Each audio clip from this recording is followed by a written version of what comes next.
A Course in Miracles audio lessons. I place the future in the hands of God. That is lesson 194. I place the future in the hands of God. Paragraph 1. Today's idea takes another step toward quick salvation and a giant stride it is indeed. We have a footnote that reads, this lesson is the final lesson identified as a giant stride in the workbook. See lesson 61, footnote 75 for a complete list of the giant strides. End of footnote. So great the distance is that it encompasses, it sets you down just short of heaven, with the goal in sight and obstacles behind. Your foot has reached the lawns that welcome you to heaven's gate, the quiet place of peace where you await in certainty the final step of God. How far are we progressing now from earth? How close are we approaching to our goal? How short the journey still to be pursued. Paragraph 2.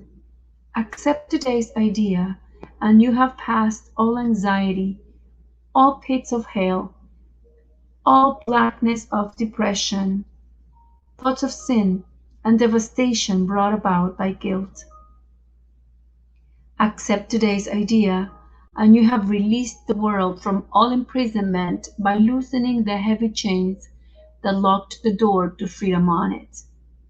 You are saved, and your salvation thus becomes the gift you give the world because you have received. Paragraph 3. In no one instant is depression felt or pain expressed or loss perceived.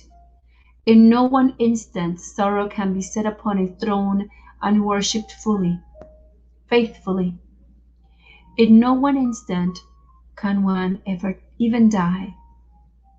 And so each instant given unto God in passing, with the next one given him already, is a time of your release from sadness, pain, and even death itself.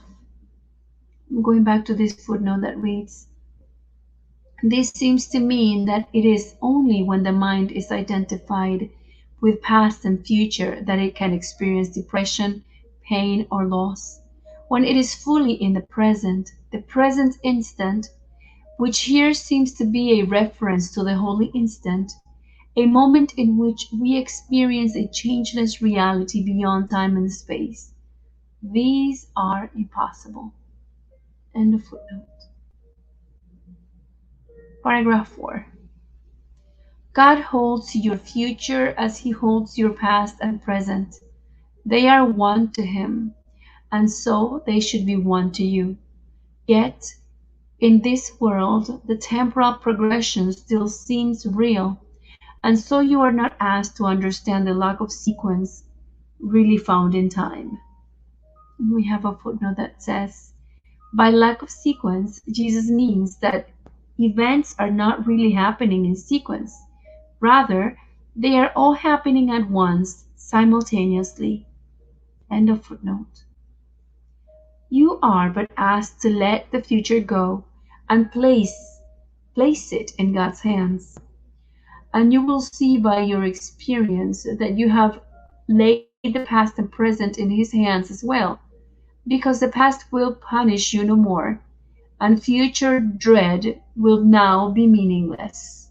We have a footnote that reads, normally, your past misdeeds haunt you in the present, which you spend dreading the future, where you fear those misdeeds will catch up with you.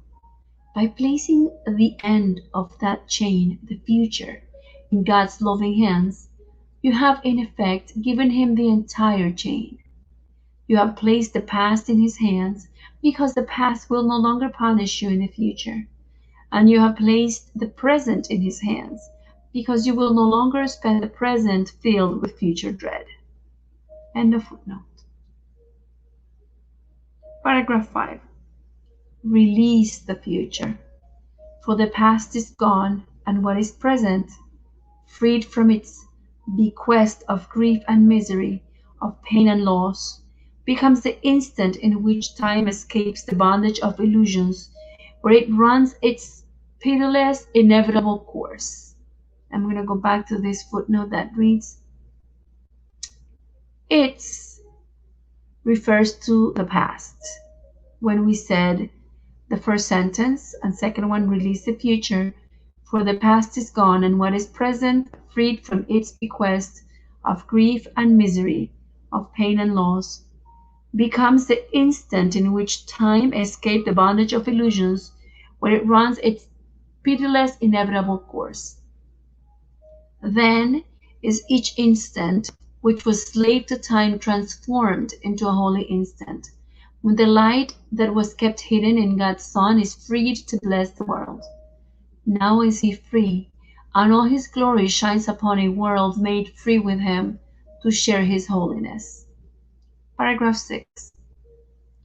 If you can see the lesson for today as the deliverance it really is, you will not hesitate to give as much consistent effort as you can to make it be a part of you. As it becomes a thought that rules your mind, a habit in your problem-solving repertoire, a way of quick reaction to temptation, you extend your learning to the world.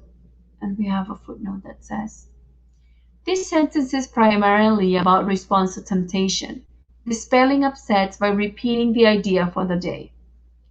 It envisions you having a problem-solving repertoire, a collection of statements from the course that you mentally keep at hand because you have found them especially helpful in dispelling your upsets. It sees today's idea becoming such an important part of that repertoire that applying it to temptations becomes an automatic habit. End of footnote. And as you learn to see salvation in all things, so will the world perceive that it is saved. Paragraph 7. What worry can be beset the one who gives his future to the loving hands of God? I'll reread that. What worry can beset the one who gives his future to the loving hands of God? What can he suffer? What can cause him pain or bring experience of loss to him? What can he fear? And what can he regard except with love? For he who has escaped all fear of future pain has found his way to present peace and certainty of care the world can never threaten. He is sure that his perception may be faulty, but will never lack correction. He is free to choose again when he has been deceived, to change his mind when he has made mistakes. Paragraph 8. Place, then, your future in the hands of God, for thus you call the memory of him to come again, replacing all your thoughts of sin and evil with the truth of love.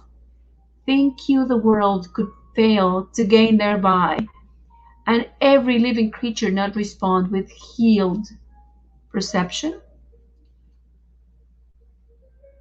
Who entrusts himself to God has also placed the world within the hands to which he has himself appealed for comfort and security. He lays aside the sick illusions of the world along with his, and offers peace to both. Paragraph 9. Now are we saved indeed, for in God's hands we rest untroubled, sure that only good can come to us. If we forget, we will be gently reassured. If we accept an unforgiving thought, it will be soon replaced by love's reflection.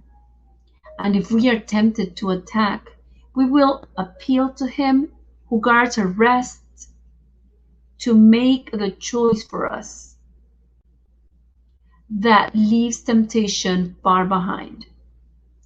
No longer is the world our enemy, for we have chosen that we be its friend. End of lesson 194.